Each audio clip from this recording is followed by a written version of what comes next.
just finished full body training session at LA Fitness, as the usual. I've been doing this single leg, angled seat, straight-legged calf raise. It's been pretty good. Did that first, then I did a hack squat. Took another 2.5 progression on each side. So 4 plates and a 2.5. No, 4 plates and a 5. Last week was a 4 plates and a 2.5 for 7. So what I wanted to talk about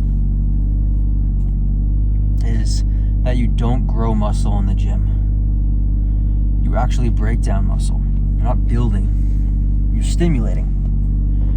So let's use today as an example. I did my hack squat, right? And I was able to do the 4 plates and a 5. Now, why was I able to do that?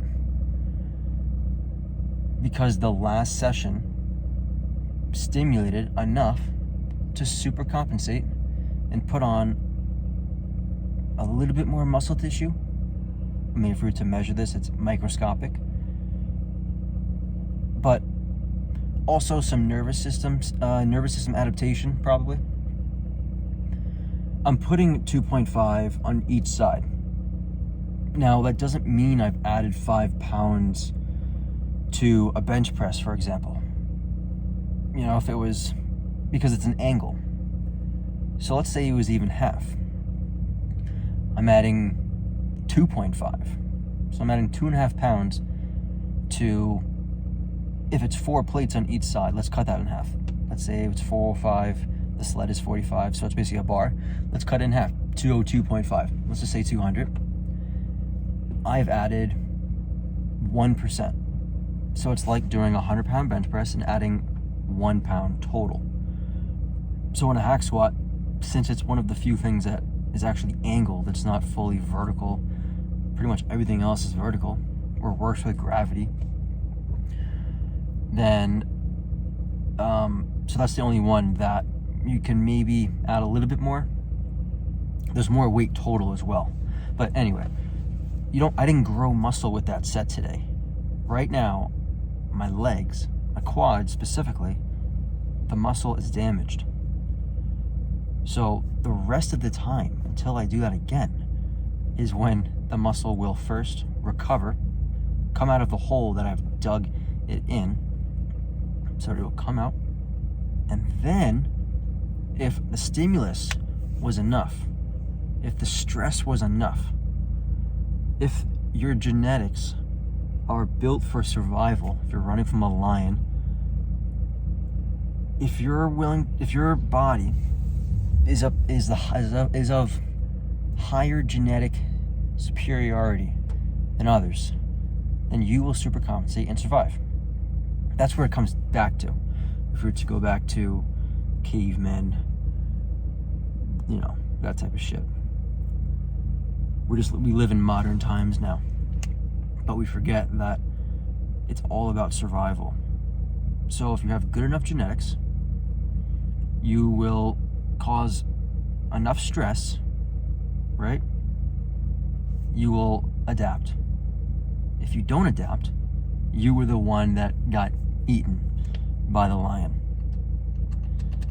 And your genes will not live on. That's how it goes. So it's about survival. That's what it comes down to. Stress, if your genetics are good enough,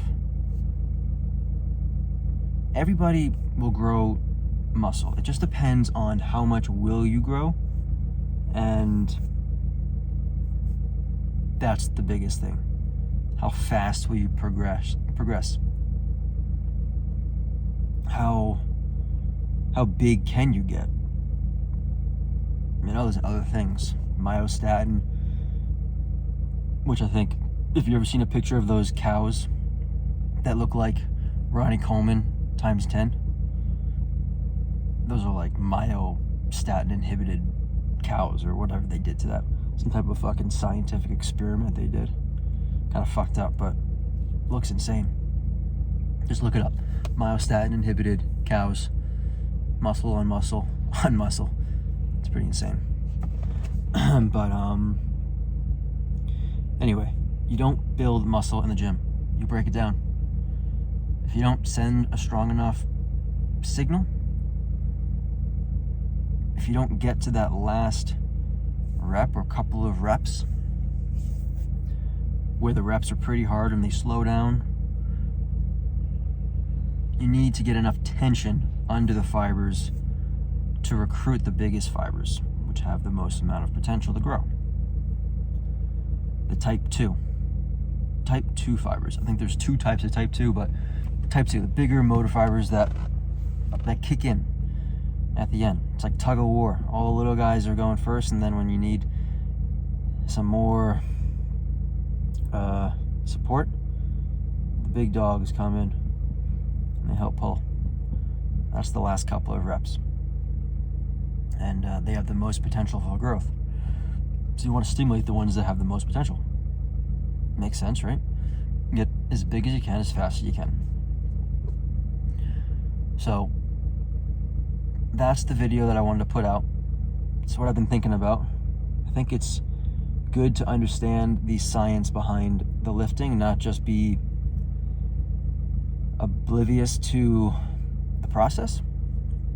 You don't have to know everything, but it is interesting, at least for me, and I think others out there, about the evolution component behind it.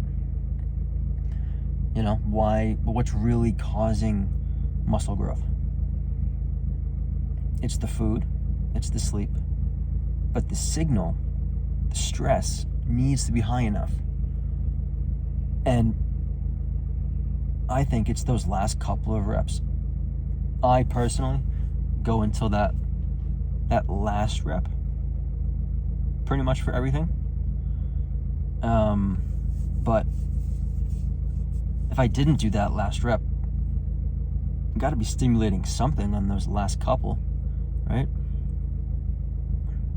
Just not the biggest motor fibers, motor units, whatever you want to call it. Muscle fibers, the big ones, big boys.